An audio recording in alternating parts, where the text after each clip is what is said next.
My name is Helena Veronica, with student ID 2541260. I will present material on interpersonal communication. Enjoy watching. Komunikasi interpersonal, kunci hubungan efektif dalam kehidupan sehari-hari. Apa itu pengertian komunikasi interpersonal dan proses interaksi langsung antara individu? Komunikasi interpersonal adalah proses pertukaran informasi antara dua atau lebih orang secara langsung yang sangat penting dalam kehidupan sehari-hari untuk membangun hubungan yang sehat.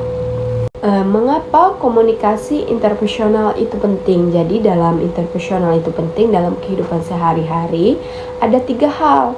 Yang pertama, membangun hubungan yang sehat. Nah, dengan adanya interpersonal itu kita bisa membangun hubungan yang sehat. Yang sehat bagaimana? Nah, contohnya kita bersilaturahmi aja ya. Dengan adanya ini kita bisa bersilaturahmi dengan satu atau yang lainnya. Kemudian mempermudah penyelesaian konflik.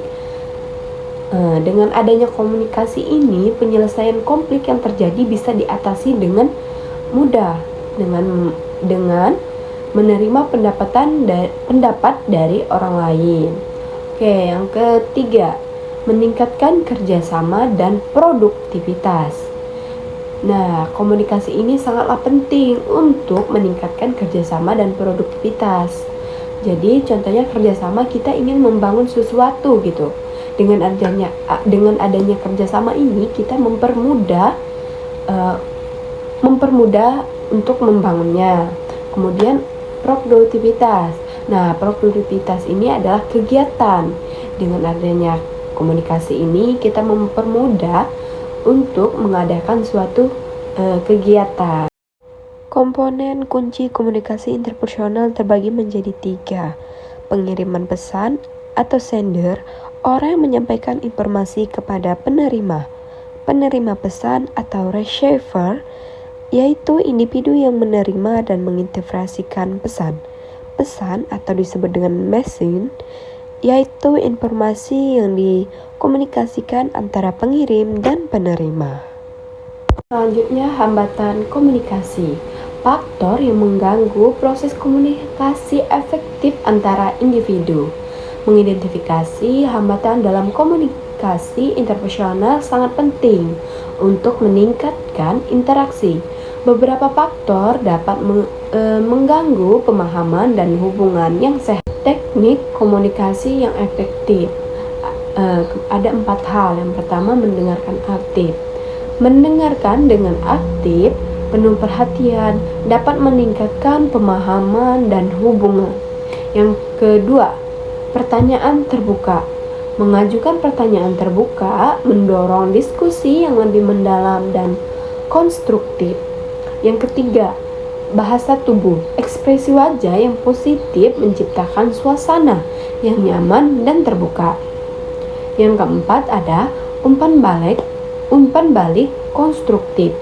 Nah, ini dapat meningkatkan komunikasi kita secara efektif agar bisa dilihat orang lain bahwa kita ini yakin dengan diri kita sendiri dan kita bisa mengajak orang lain untuk menjadi lebih baik secara komunikasinya. Contoh situasi nyata dari komunikasi interpersonal yang efektif dan produktif. Dalam kehidupan sehari-hari, komunikasi interpersonal dapat terlihat dalam diskusi kelompok, belajar, dan negosiasi.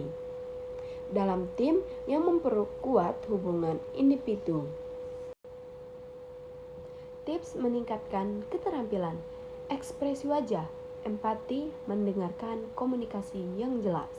Nah, jadi dalam 4 hal ini kita harus benar-benar menguasainya agar kita bisa dilihat orang lain bahwa kita ini yakin dengan diri kita sendiri. Ekspresi wajah, ya, kita perhatikan ekspresi untuk memahami perasaan lawan bicara. Kemudian ada empati, Berlatih memahami sudut pandang orang lain dengan baik, mendengarkan, hindarkan mengintrospeksi saat orang lain sedang berbicara. Komunikasi yang jelas. Gunakan kalimat yang singkat, jelas, dan mudah untuk dipahami dan didengar. Saya akan memberikan kesimpulan mengenai komunikasi ini tadi. Jadi, memahami komunikasi interpersonal adalah kunci untuk hubungan yang efektif dan produktif. Komunikasi interpersonal adalah fondasi hubungan yang efektif, membantu kita memahami orang lain dan memperbaiki interaksi sehari-hari. Menerapkan teknik yang dapat meningkatkan kualitas komunikasi kita dengan orang lain.